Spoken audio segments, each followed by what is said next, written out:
যেই ব্যবসায়ীর মধ্যে দুইটা গুণ আছে, এক নাম্বার সদুক, যে সব অবস্থায় সত্য বলে, চিনা অচেনা সবার সামনে। দুই নাম্বার হলো আল আমিন, বিশ্বস্ত, কাউকে ঠকায় না, পরিচিত অপরিচিত কাউকেই না। তা আল্লাহ নবী সাল্লাল্লাহু আলাইহি সাল্লাম বলেন এই দুই গুণের অধিকারী, সর্বদাই সত্য বলে, সর্বদাই বিশ্বস্ত, এই দুই গুণ যেই ব্যবসায়ীর মধ্যে থাকবে আল্লাহ তাআলা তাকে নবী, সিদ্দিক, শহীদ, আউলিয়াদের সাথে হাসরের ময়দানে উঠানো, হাসরের ময়দানে উঠাবে। তাহলে এটা বোঝা গেল হালাল ব্যবসা এবং সৎ আমানতদার ব্যবসায়ী অনেক দাম, অনেক দাম। আর এর বিপরীতে প্রতারক, যে ঠকায়, ধোকা দেয়, সে রাসূলুল্লাহ সাল্লাল্লাহু আলাইহি সাল্লামের অন্তর্ভুক্ত নয়, উম্মত নয়। হাদিসে কথা স্পষ্ট আছে। নবী সাল্লাল্লাহু আলাইহি সাল্লাম একদিন মদিনার বাজারে কোনো একজন ব্যবসায়ীর গমের স্তূপ, গম স্তূপ দিয়ে রাখছে বেচতুবিল্লাহ। আল্লাহ নবী সাল্লাল্লাহু আলাইহি সাল্লাম সামনে গিয়ে দেখলেন উপরে সবগুলো গম শুকনা। নবীজি সাল্লাল্লাহু আলাইহি সাল্লাম ভিতরে হাত ঢুকাই দিলেন, হাদিস এটা, হাত ঢুকাইয়া ভিতর থেকে গম বাহির করে আনলেন যেগুলো ভিজা। তা আল্লাহ নবী সাল্লাল্লাহু আলাইহি সাল্লাম বললেন, এই যে তুমি উপরে সবগুলো শুকনা গম দিয়া ভিজাটাও চালায় দিবা, এটা তো তুমি ধোকা দিলা, গ্রাহককে কি দিলা? ধোকা দিলা। ভিজা আর শুকনার দাম বরাবর না। তো আল্লাহ নবী সাল্লাল্লাহু আলাইহি ওয়াসাল্লাম স্পষ্ট বলছেন, মান গাশশানা, এই তখন বলছে কথাটা, মান গাশশানা ফালাইসা মিন্না, যে কাউকে ধোকা দেয় সে আমার উম্মতের অন্তর্ভুক্ত নয়। আমি তাকে চিনি না, আমি তাকে চিনি না, সে আমার উম্মত নয়। তো যিনি সুপারিশ করবেন, যিনি হাউজে কাউসারের পানি দিবেন, তিনি যদি বলেন তোমারে আমি চিনি না, তুমি আমার উম্মত না, তা আপনার সুপারিশ করবে কোন আব্বা? আপনারে হাউজে কাউসারের পানি দিবে তখন কোন আব্বায় বলেন? আছে তখন কেউ? থাকবে তখন কেউ? এই জন্য এটা খেয়াল করা। শুধু ব্যবসায়ী না, প্রতিনিয়ত আমরা লেনদেন করি। মানুষ মাত্রই সমাজবদ্ধ জীব, মানুষ একাকী থাকে না, একাকী পারবেও না। মানুষ অপরের সহযোগিতা না নিলে চলতে পারবে না।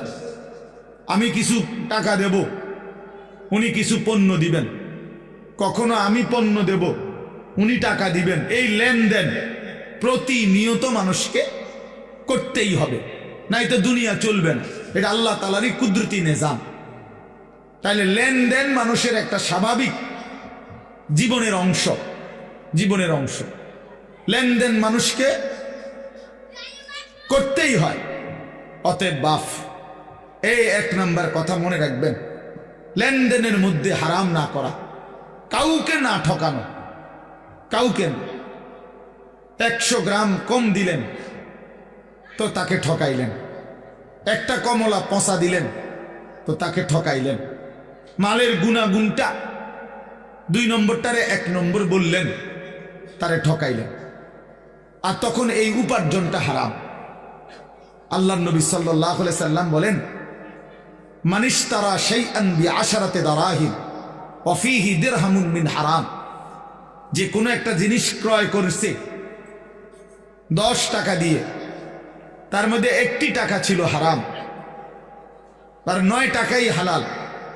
আল্লাহ নবী সাল্লাল্লাহু আলাইহি ওয়াসাল্লাম বলেন, আল্লাহ তাআলা ওই জিনিসটি যতক্ষণ পর্যন্ত তার কাছে থাকবে, তার কোনো ওয়াক্তের ফরজ কিংবা নফল দান কিংবা সাদাকা আল্লাহর দরবারে কবুল হবে না। সরাসরি হাদিস। ওই ভাই এই লাইট এটা সরা, ওটা ফালতু কথা, এটা ঘুরে বয়ে। এই জন্য তার কোনো নামাজ বন্দিগি ইবাদত কবুল হবে, একেবারে স্পষ্ট হাদিস। কোরআন শরীফে আছে, একটা বিষয় আছে এমন, আল্লাহ নিজে বলছে, বন্ধু আদম আলাইহিস সালাম থেকে নিয়ে আপনি ১৬ লক্ষ আম্বিয়াকেও আমি এই একই আদেশ করছি, ওই একই হুকুম আমি ইমানদার সমস্ত বান্দাকেও করেছি। এমন একটা হুকুম, সেটা কি? সেটা হলো হালাল খাও এবং নেক আমল করো। এই কথাইটা যে আগে উপার্জন হালাল, আগে বক্ষণ খাবার হালাল খাও, অতঃপর আল্লাহর ইবাদত করো, এই কথাইটা হুবহু আল্লাহ ১৬ লক্ষ নবীকেও বলছেন এবং সমস্ত ইমানদার উম্মতকেও বলছেন। কথা বুঝছেননি আমার? তাহলে এই মুশতারাক হুকুম সমস্ত নবীর জন্য যেই হুকুম, রাসূলুল্লাহ সাল্লাল্লাহু আলাইহি সাল্লাম বলেন, ইন্নাল্লাহ তাআলা আমারাল মুমিনিনা কামা আমারা বিহিল মুরসালিন। আল্লাহ তাআলা রাসূলদেরকে যেই হুকুম করেছেন, হুবহু এই হুকুম ইমানদারদেরকেও করেছেন। এই যে ১ নাম্বার রোজগার হালাল, বক্ষণ খাবার হালাল। ২ নাম্বার হলো আল্লাহর ইবাদত, নেক আমল, নেক আমল। এই জন্য বাপ আমরা অনেক সময় খামখেয়ালি মনে করি, হালাল রোজগারের বিষয়টাকে পাত্তা দেয় না। এই সুদের টাকা, কিস্তির টাকা, মিথ্যা হারাম রোজগার, বাটপারি, সিটারি, ওজনে কম দেওয়া, আবার গিয়া নামাজ পড়ে মনে করবে যে চলবে না, হবে না। কোন ব্যক্তি শুধু নামাজ পড়লে তারে নামাজি বলে, কেউ রোজা রাখলে তারে রোজাদার বলে, কেউ হজ করিলে তারে হাজি সাহেব বলে, কেউ দান করিলে তারে দানশীল বলে, কিন্তু দিনদার, মুত্তাকি, ফরহেজগার, আল্লাহওয়ালা তাকে বলে যে পুরা দিন মানে। কথা বুঝছেননি আমার? আর জান্নাতে যাওয়ার জন্য শুধু নামাজি হওয়া যথেষ্ট নয়, শুধু রোজাদার হওয়া যথেষ্ট নয়, শুধু হাজি সাহেব হওয়া যথেষ্ট নয়, শুধু দানশীল হওয়া যথেষ্ট নয়, বরং পুরা দিন মানা জরুরি।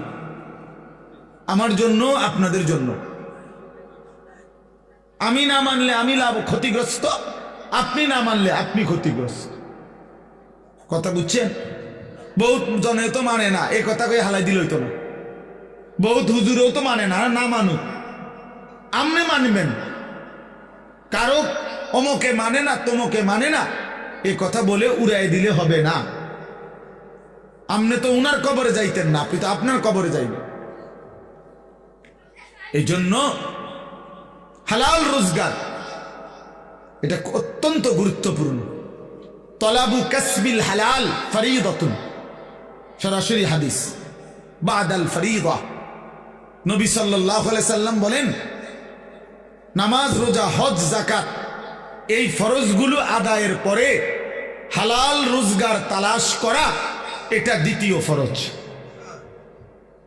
দ্বিতীয় ফরজ কাসবিল হালাল, হালাল রোজগার, হালাল রোজগার। রাসূলুল্লাহ সাল্লাল্লাহু আলাইহি সাল্লামের জামানায় এক ব্যক্তি কাবা ঘর ধরে, কাবার গিলাফ ধরে বহু দূর থেকে সফর করে বালু সালু নিয়া কাবার গিলাফ ধরে আল্লাহর কাছে 2 হাত তুলে দোয়া করতেছিল বিভিন্ন কিছু, ইয়া রব্বি, ইয়া রব, ইয়া রব, আল্লাহ আমার এই দরকার, এই দরকার, এই দরকার। তিরমিজি শরীফের হাদিসের মধ্যে আছে, আল্লাহ নবী সাল্লাল্লাহু আলাইহি সাল্লাম সাহাবীদেরকে বললেন, দেখো তো, মাতামুহু হারাম, মাশরাবুহু হারাম, গুজিয়া বিল হারাম, ফাআন্না ইউস্তাজাবু লা।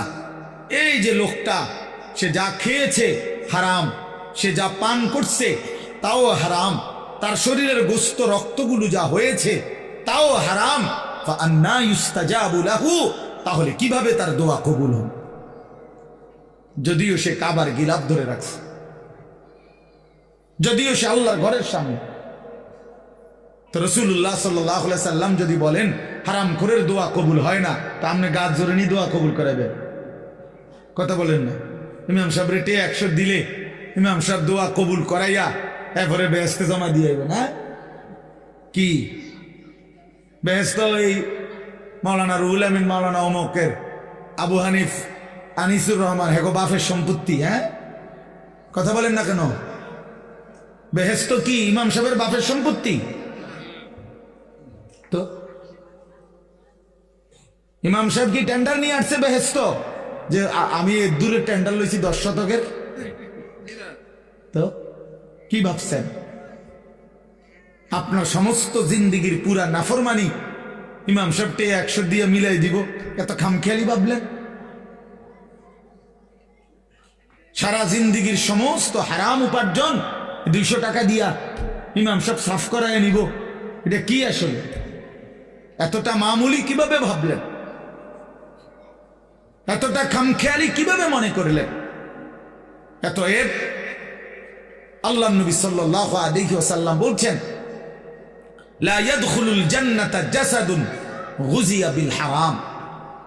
ওই দেহ জান্নাতে প্রবেশ করবে না যে দেহের গোশত মাংস রক্ত হয়েছে হারামের দ্বারা। আল্লাহর কসম, এটা হাদিস, নবী সাল্লাল্লাহু আলাইহি সাল্লাম বলছেন। আমি নিজে হাদিসের ব্যাখ্যার মধ্যে পড়ছি। আহা, বদনসিব ওই ব্যক্তি যে ব্যক্তি তার গোটা ফ্যামিলিকে, বউ বাচ্চাগুলোকে হারাম টাকা খাওয়াইছে, তার এই হারাম রোজগার দিয়েই সবারে খাওয়াইছে, পড়াইছে।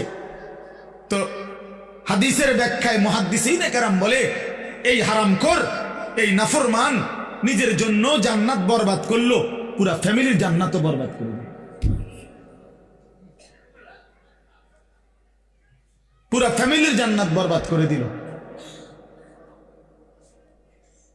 সবার জান্নাত বরবাদ করে দিল।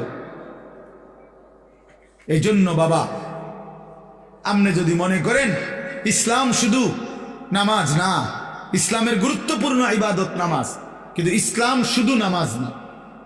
ইসলামের গুরুত্বপূর্ণ ইবাদত রোজা, কিন্তু ইসলাম শুধু রোজা না। ইসলামের অত্যন্ত গুরুত্বপূর্ণ ইবাদত হজ, কিন্তু ইসলাম শুধু হজ না, শুধু হজ না। ইসলাম পুরা দিন মানা। ইয়া আইয়ুহাল্লাযীনা আমানু দুখুলু ফিস সিলমি কাফা, পুরা দিনে প্রবেশ কর। আল্লাহ বলছে 100 100 100 100। এই জন্য আমি আপনাদের কাছে এই প্রথম কথা এটা বললাম, কেউ, আমিও আপনিও নিয়ত করেন কাউকে ঠকাবেন না, বলেন ইনশাআল্লাহ। এটা অনেক বড় জঘন্য, অনেক বড় নিকৃষ্ট মানসিকতা, নিকৃষ্ট মানসিকতা। এবার আসেন এই আয়াতের, এই শব্দের আরেকটু ব্যাখ্যা। সেটা হলো তাতফিফ, মানে বান্দার হক, আল্লাহর হক কোনো কিছুতেই কমতি না করা, ঘাটতি না করা। এটা তাফসীর আছে। আল্লাহর যত হক আমার কাছে, তা পূর্ণ আদায় করা। ঘাটতি করলে, কমতি করলে, ত্রুটি করলে, এটা তাতফিফ। এটা তাতফিফ, ওই ব্যক্তির জন্য জাহান্নাম। বান্দার হক যেটা, সেখানেও যদি কেউ ঘাটতি করে, কমতি করে, ত্রুটি করে, ধোঁকা দেয়, না দেয়, তো সেটাও তাতফিফ, ওই ব্যক্তির জন্য জাহান্নাম। আসেন আমি 2টা উদাহরণ দেই। 1 নাম্বার হলো নামাজ, আল্লাহর হক। কার হক? এই নামাজ যারা আদায় করে তাদের দায়িত্ব নামাজের মধ্যে 1 সুতাও ঘাটতি না করে, তাইলে তাতফিফ হবে। হাদিসে আছে রুকু, সেজদা, ওযু, নামাজের নিয়ত, সানা, সূরা ফাতিহা, কোরআন শরীফের সূরা, তাসবিহ, আত-তাহিয়াতু, দুরূদ শরীফ, দোয়ায়ে মাসুরা, দোয়ায়ে কুনুত এবং ধীরস্থিরতা, কোনো কিছুর মধ্যে ত্রুটি না করা। ত্রুটি করলে তাতফিফ, ত্রুটি করলে আল্লাহর হকের মধ্যে ত্রুটি করলেন, আপনার জন্য জাহান্নাম। আপনি গ্রামের না শহরের, আপনি স্কুলের না কলেজের, আপনি মূর্খ না পাবলিক, আপনি কি গ্রামের সাধারণ মানুষ না অসাধারণ, এগুলো কোনো কথা না, এগুলো একটাও কোনো হিসাব না। আপনি মুসলমান কিনা সেটা বলেন। যদি বলেন হ্যাঁ আমি মুসলমান, তাহলে অবশ্যই অবশ্যই সূরা, কেরাত, দোয়া, কালাম, রুকু, সেজদা, নামাজ 100 শুদ্ধ হইতে হবে। যার সূরা অশুদ্ধ, যার দোয়া কালাম অশুদ্ধ, যার আলহামদুলিল্লাহ সূরা অশুদ্ধ, সে আল্লাহর হকের মধ্যে ত্রুটি করছে, তার নামাজ আদায় হয় না, জাহান্নাম তার জন্য অপেক্ষা করছে। আপনারা এই বোকামি করেন, আপনাদের অন্তরের মধ্যে কেউ বসাই দিছে আমরা সাধারণ মানুষ, আমরা গ্রামের মানুষ, আমরা সিধা সাদা মানুষ, আমরা জেনারেল মানুষ, আমরা স্কুল কলেজে পড়ছি অথবা কিছুই পড়ি নাই, আমগো দোয়া কালাম সূরা কেরাত কোন রকম একটু হইলে এবে রুকু সেজদা দেওন, আমরা কি এর এত টান ফার্মু? কাজে আমরারে এমনি বেহেস্ত দিতে হইব, আর হুজুররারে বেহেস্ত দিতে হইলে সূরা কেরাত দোয়া কালাম 100 শুদ্ধ সঠিক বুঝা এরপরে হুজুরের বেহেস্ত দিতে হবে। কারণ আমগুলো লেগে বেহেস্তটা কঠিন হয়ে গেছে, আমনের জন্য এটা সহজ হয়ে গেছে, এটা তো বেইনসাফি।